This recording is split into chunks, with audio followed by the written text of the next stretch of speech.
morning, children.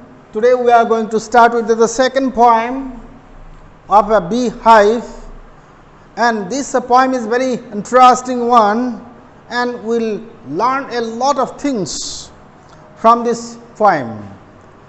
So, children, so have you heard of a symbol? So have you heard of metaphor? Have you heard of personification? So what are these terms called? These terms called the figure of speech. This term called poetic device.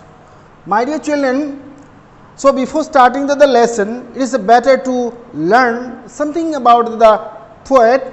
So the poet is Subramaniam Bharati. Subramaniam Bharati was born in the year 1882, means before Indian independence.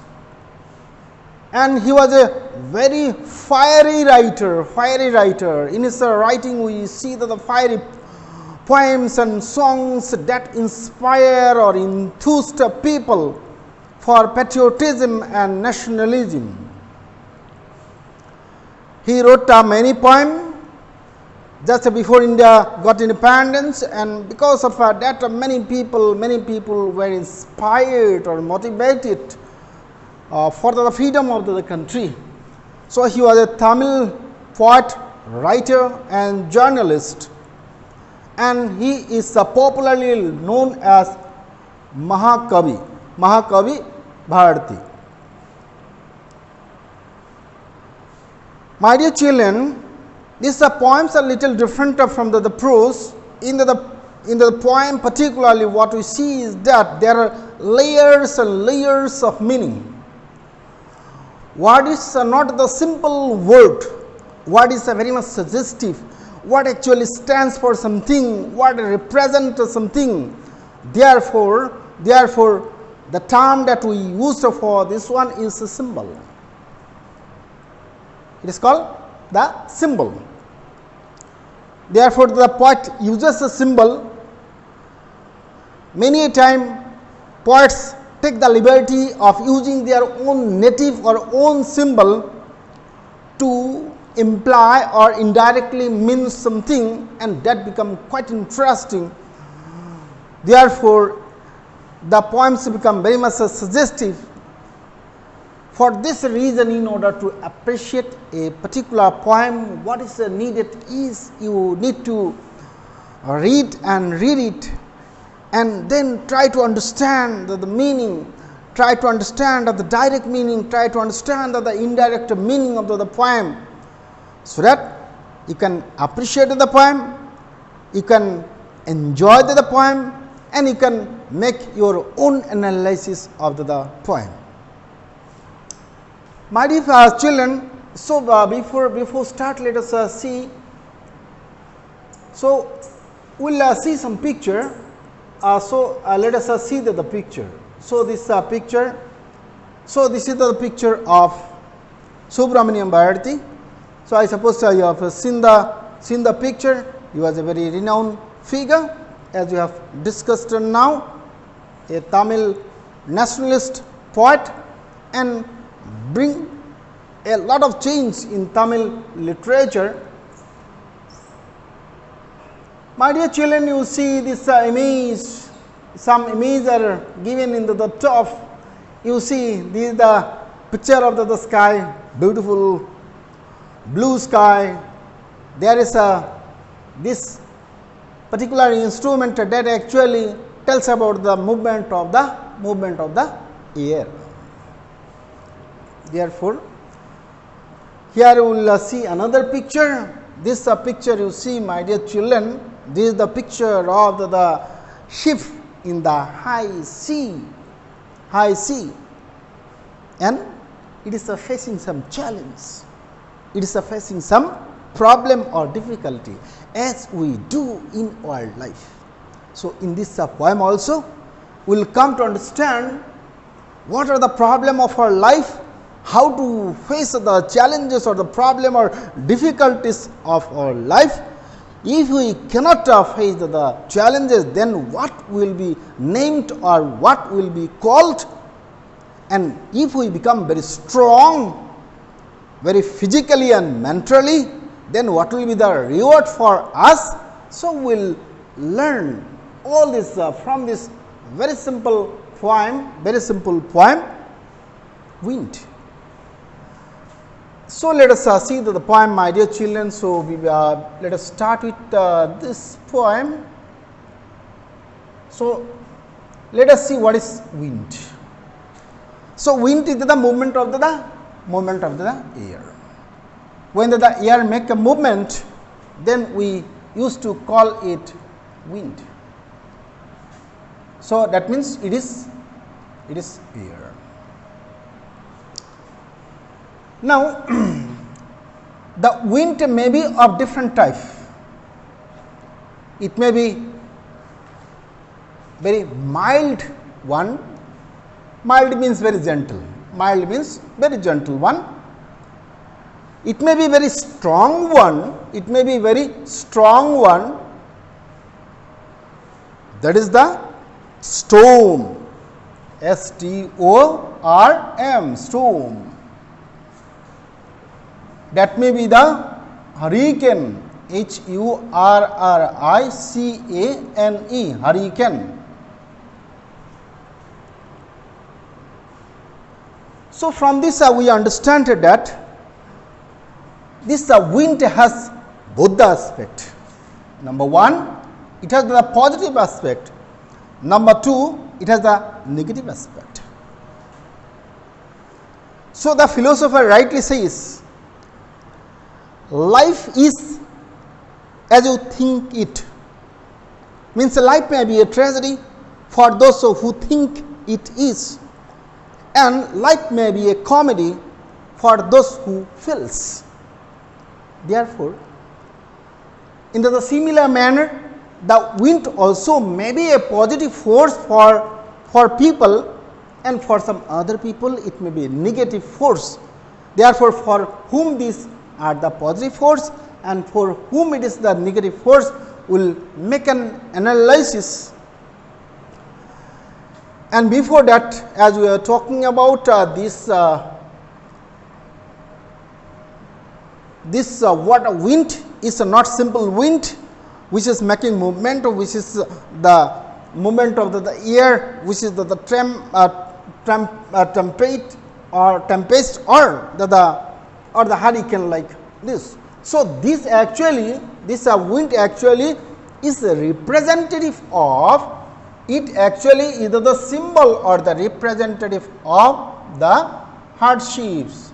Hardship means what? The problems. Problem means what? The difficulties. This means the difficulties of our life. Therefore, now let us see this wind here is not the simple wind. It will not have the literal or the meaning from the dictionary. It will have the symbolic or the representative meaning. It will imply or indirectly it will mean the hardship, the difficulties, the challenges of the life.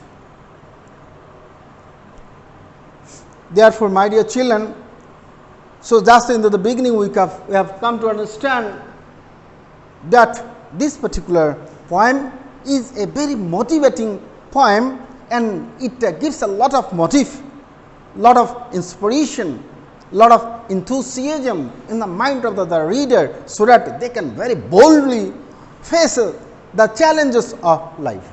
Therefore, so first I will be reading out the poem. So, this is a poem of 22 lines only, and there are no stanzas. Here. Normally, you will see that the poem is divided into many stanzas. So, the sonnets of Shakespeare, the sonnets, do you know sonnet? The sonnet means the 8 line poems. This 8 is divided into octave and sestet. One is octave, and another is sestet. Means one is 8 line, another is 6 line. This one is not needed.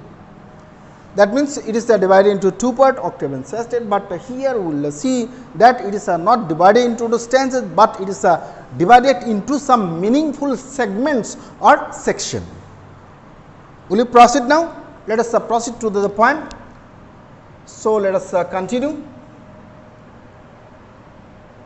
So, here we starts. Wind, come softly. Don't break the shutter of the window, don't scatter the paper, don't throw down the books on the shelf. Dear, look what you did. You threw them all down, you tore the pages of the books, you brought rain again, you brought rain again.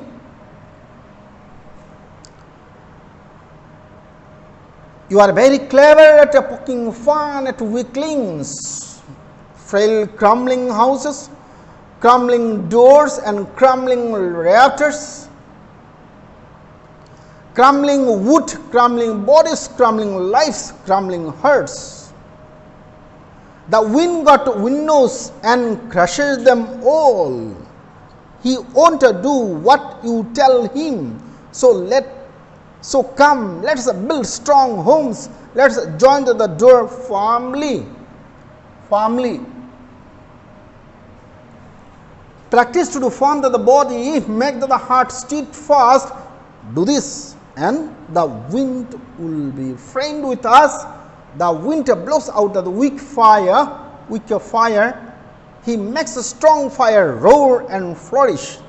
His friendship is good. We praise him every day.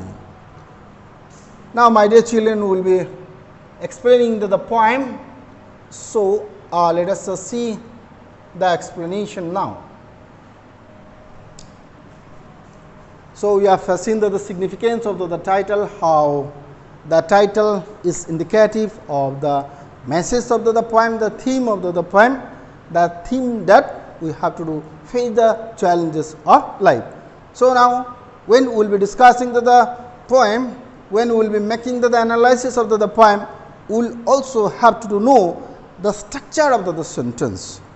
So, if we do not know the structure of the sentences, then my dear children, it will be difficult to understand the true sense of the poem. Therefore, it is better to know. So, let us start with wind, come softly. Here you see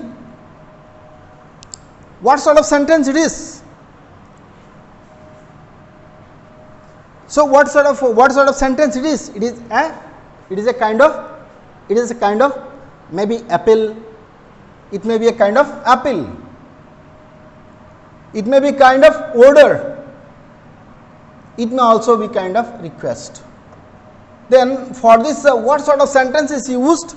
For this, we used the sentence which is called the imperative sentence. Imperative sentence that gives the request, entreaty, command, order and other. Therefore, so initially what we see, so the wind is addressed as a human being, and the poet is making the appeal. The poet is making the appeal. So the appeal or the request is that come softly. Now this wind is the force of the element or force of the nature, elemental force of the nature. Therefore, so if you tell or command to the forces of nature like the wind, water or other, will you obey? No, na? Because we will see now almost the whole of India is underwater. So now if you tell flat you go away, will it go? No, na? Therefore, so it is the appeal, it may be the request of the poet, and he is telling wind come softly. Wind come softly. Softly in the manner of the child. So the wind as the child is a very mild, very gentle, in the similar manner the wind also is asked to come in a very gentle and very pleasant manner, so that nobody is disturbed, so that everybody is in peace, everybody lives in peace.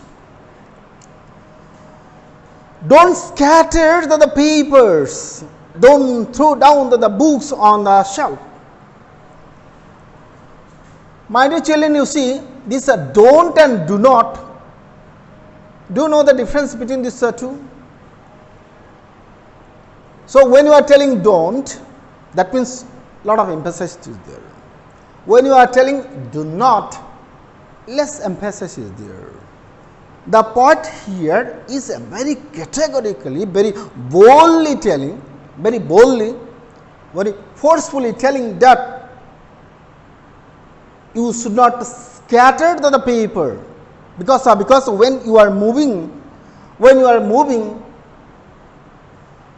very forcefully, then papers, the paper of the children, the paper of the writer, paper of the paper boy, all this paper of this world, they are scattered. That means you have caused a lot of damage or destruction. You have caused here. The point actually was meant to tell that he has caused a lot of destruction, and therefore he is a force, he is a symbol of destruction, he is a symbol of destruction. Therefore, he is telling now, he is giving the command, don't throw down the books on the shelf. So, on the shelf also there are many books. The lawyer, the doctor, the professor, the teacher, all of them, they keep the book on the shelf for their reference and study.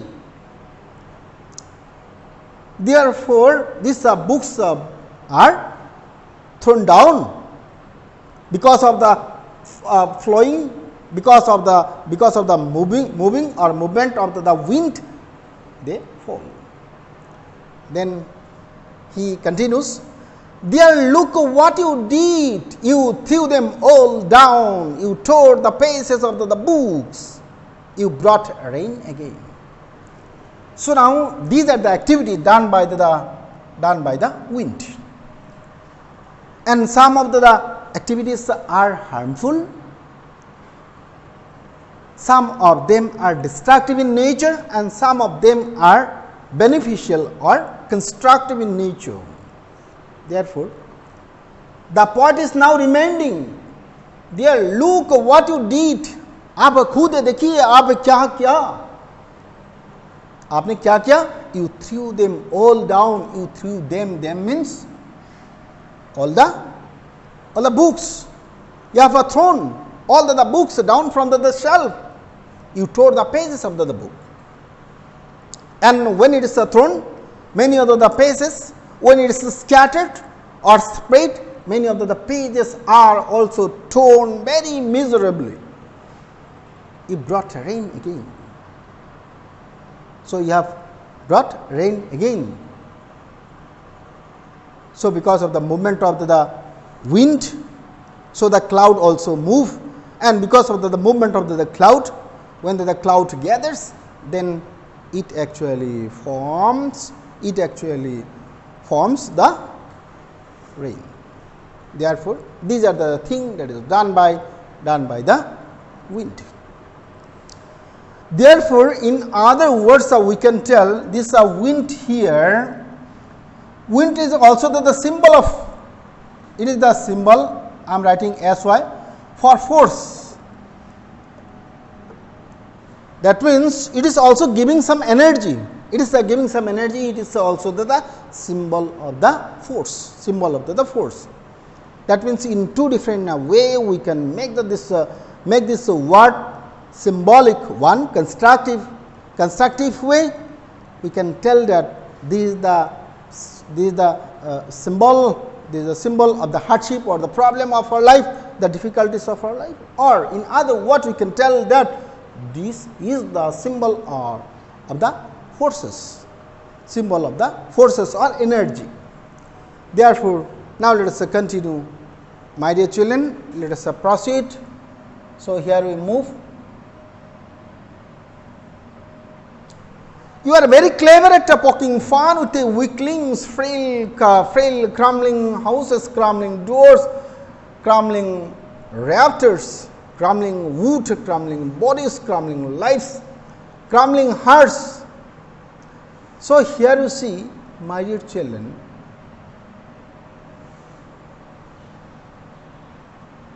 this crumbling means what? S-H-A, shaky. Shaky means what? T-R-E-M-B-L-E, tremble. Means shiver, S-H-I-V-E-R, shiver. Now another thing you just notice in the poem, when the words are repeated. So what is the meaning of repetition? Repetition actually gives the force of the stress. Means it gives some emphasis. It gives force. Okay, it gives a force. It want to establish a point. So what is that? So he is telling here. So all these things are, you will see, crumbling. So if the houses are very much crumbling or shaky, it is not strong or stout. If the doors are not strong, if it is a crumbling, if the rafter or the shutters not very strong, if the woods by which you are making the house is also very shaky one, if your body which is also very weak body, very frail body, F-R-A-I-L, frail, means a very weak body. If your lives are also very weak, if your heart is also very weak, then what will happen? These weak things are the enemy. Okay, anything weak are the enemy of the wind. Therefore, the poet beautifully told that you are very clever at poking fun at weaklings. Poking fun of means making fun of, means D-E-R-I-D-I-N-G, deriding. है ना? Means making fun of. Poking fun means making fun of, मजाक उड़ाना. किसके ऊपर? Weaklings. Weaklings actually coming from weak. W-E-A-K, weak. Weak means those people who are weak. Another word is feeble, F-E-E-B-L-E, feeble. And this is the diminutive form, means the smallest one. Therefore, we have come to understand that the wind, which is the symbol of the force, which is a very destructive one, what it does to the people or thing which are very weak, it makes a fun of, and it makes a fun of anything very poor, anything very weak or very much crumbling. It may be the house, it may be the door, rafter, wood, or bodies, or life, or any heart. Then let us see. The wind got to winnows wind got to winnows and crushes them all. Here you see, there are many forms of the wind. Okay, many form. So हम लोग का भी बहुत चेहरा होता है. When in the disguise, okay, many a time we disguise as being the minister. Okay, we disguise as being the pope or having no penny at all. We disguise ourselves as being the beggar. In the similar manner, the wind also is having many forms. So we have seen the wind is a F-O-E, foe. Foe means what? Enemy. So for whom this wind is the enemy? For those who are weak. For those who are weak, for them the wind is an enemy. And what it does? the wind here is again in the form of the God. It is in the form of the God. Okay, it's having power, absolute power, and what it does, it winnows and crushes them all. It winnows.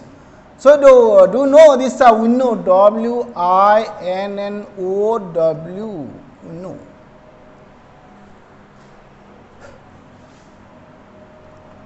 So you have seen there is one picture here. You will see this is the image of the winnow. This is the image of the winnowing image. Have you seen it? So during the harvesting time, particularly the ladies, what the ladies do.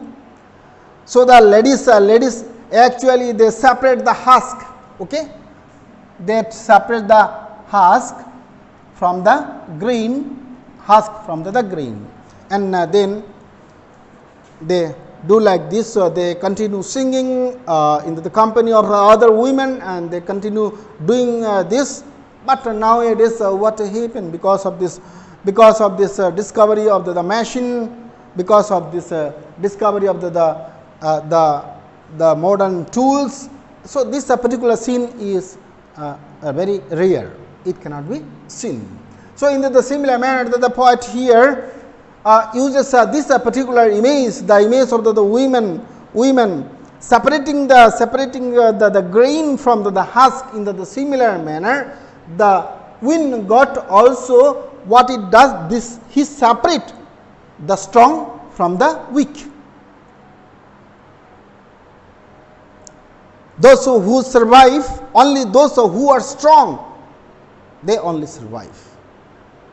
That therefore it is well said that the survival of the fittest. So in the test of life, only those people who are very strong, only they can survive. Other people cannot survive, they die, they get themselves perished or destroyed. Therefore, let us continue, my dear children. So here we will see this wind is again as a god, and what it does, it actually separate the weak people from the strong one, and it favors the strong people, having strong heart, the strong body, strong house, strong shutters, strong rafters, strong bodies, everything that is strong, life that is strong. Therefore, let us continue. Here we move.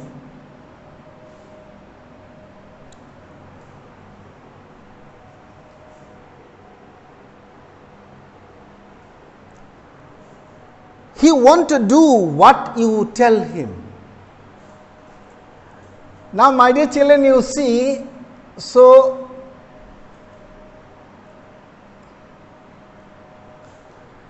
in the beginning of the poem, the poet was appealing or requesting the wind to come very softly or in a very gentle manner, just like a child.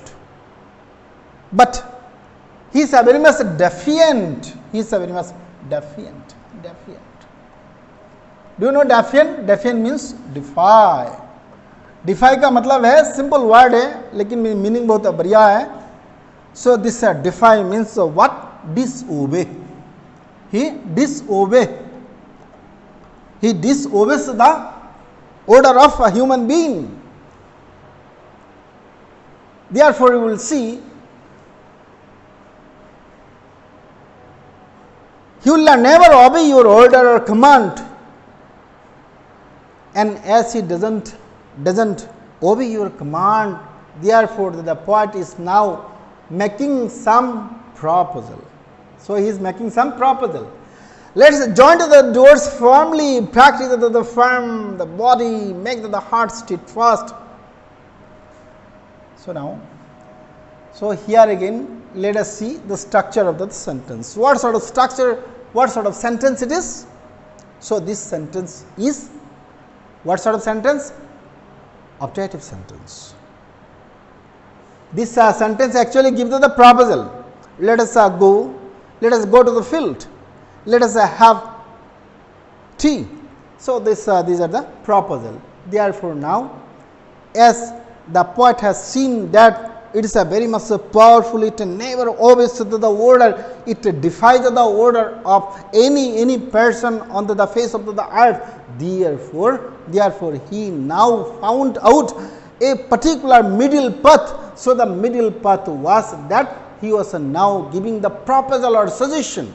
So, the proposal or the suggestion is that we will be making the door of the house very strong, will be building the house very strong, and our body also will have to be made very strong. Do this and the wind god will be friend with us. Therefore, this is the third form of the wind. So, earlier we have seen that the wind was a fool, means wind was enemy. Second wind was God. Third wind is friend. Now it is the friend of man. So, under what circumstances the wind will be your friend? So, the circumstances are that you should not be weak, you should be strong. You should be strong in your body, you should be strong in your door, you should be strong in your house. Whatever strong is there, the wind goes favors them. Therefore, the poet proposes that we should be building very strong houses. He makes a strong fire roar and flourish. His friendship is good. We praise him every day. Now, let us see, my dear children. He makes strong fire roar. Roar actually is the sound of what? Sound of the lion or the tiger. Means when the tiger or the lion is roaring means it is showing a lot of energy. So, in the similar manner, when there is a fire, when there is strong fire, when the wind will come, the fire will be more strong. So, this is my dear children, is also again a metaphorical description. Metaphorical, it actually is a metaphor. It actually wanted to tell this strong fire actually is not strong fire, it actually stands for strong man. Strong, I am writing capital because it actually stands for all the man. Therefore, it is a metaphor of men who are strong, and these strong people become more stronger in the face of the challenges or the difficulties of life. Therefore, from here we can understand that the problem or the difficulties, the hardship or the obstacles into the life is very much so common, and only those people who are very strong, they can face the challenges of life. So, that is in order to imply that the poet has used this particular metaphor of the strong fire, indicating that the strong people as the strong fire roar in the face of the wind. In the similar manner, the strong men also become more strong or stronger, and they come out successful. So, what is the meaning of flourish? Flourish means become in plenty. Okay, becoming larger in quantity. Flourish. Therefore, the poet is of the opinion that we should be very strong, and we should be very strong. Then the wind will be favoring you. We should be strong in our mind and face the challenge or obstacle of our life in a very bold manner. Then the wind will be friend to us. His friendship is good. उसका जो दोस्ती है बहुत अच्छे है, और उसका जो दुश्मनी है वो बहुत खतरनाक है. Therefore, he appeals to the people that we should be friend to the wind. That means we should be friend to the obstacle or the problem of life. We should not regard the obstacle as being our enemy. We should be equally strong in order to face those challenges, because we praise Him every day. Him means the wind. Why do we praise Him? We praise the wind because it is very powerful, it is very energetic, it is having lot of power, and because of this dominating power, we praise Him. Therefore, the powerful people, the powerful man, the muscular people, all these are very much praiseworthy, and therefore the poet appeals to the people and also requests the people to be very strong in their body and in their mind.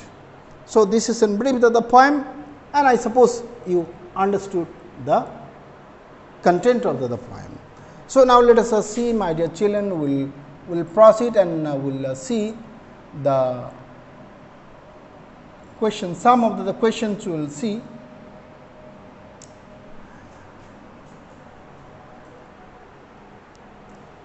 What are the things that the wind does in the first stanza?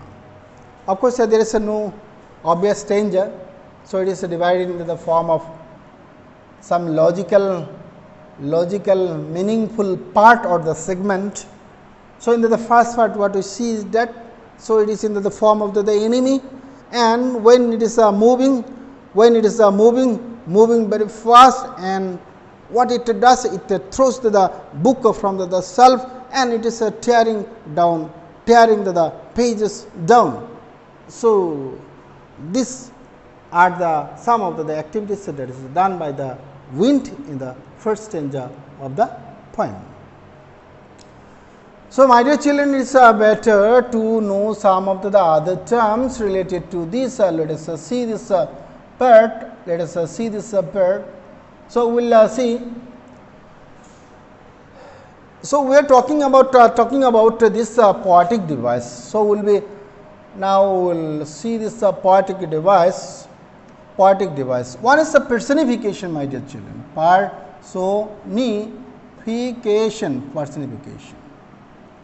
Personification means it is a figure of speech by which the non-living things are given or attributed with life. So, how it is seen? Let us see.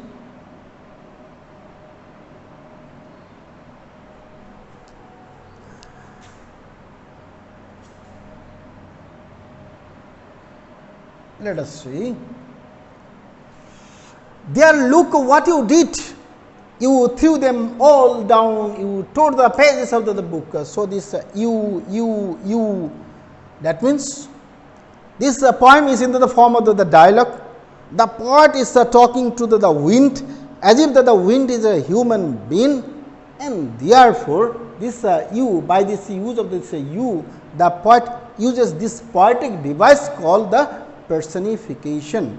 Therefore, what is the meaning of personification? Personification is a term by which the quality of a human being or the attributes of the human being are given to the non-living things. Another poetic device is used here. So, we will see that particular device now. Let us continue.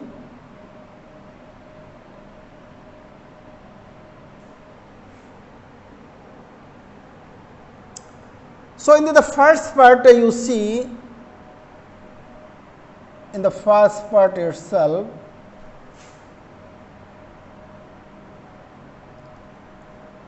you see these three words, don't.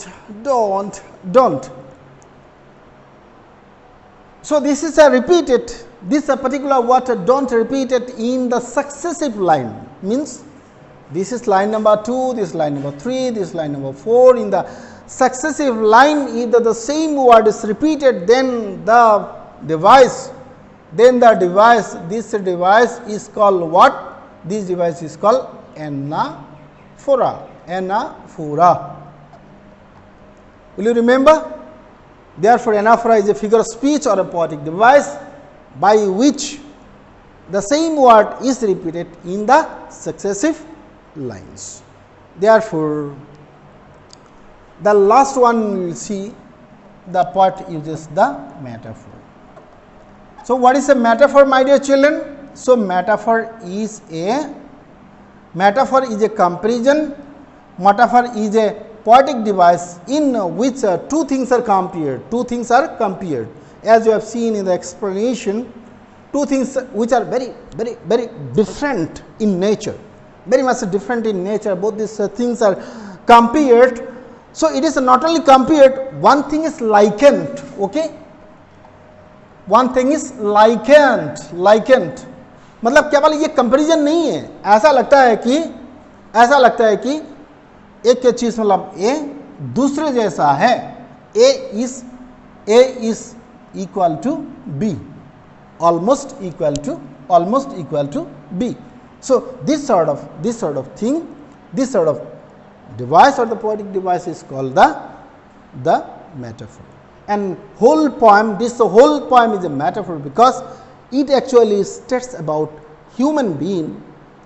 It actually tells about the human being and his obstacle or the difficulties, and towards the end also there is a suggestion or there is a counseling, there is advice, there is proposal to the human being in order to be very strong so that they can face the challenges of life. Therefore, the whole poem is a metaphor of life. Have you got it, my dear children? Therefore, I suppose you understood it, and this poem actually tells about the stages of life also. In the first part we will see the poet actually talks about the wind which actually comes in a very mild manner. Therefore, the childhood actually refers. When it becomes very stronger, very forceful, then it becomes just like the youth, which is very much powerful, energetic and destructive. Therefore, these stages of human life also is implied or indirectly meant through this lesson Wind by Subramaniam Bharati. Therefore, this lesson is a beautiful example of metaphor, and I suppose you understood the poem very beautifully, and you will do the question and answer. You will write the glossary or the vocabulary, unfamiliar words, and you will also write the grammar item that is there in the text. So, let us stop here. We will meet you in another video, in another lesson. Till then, bye bye. Have a good day.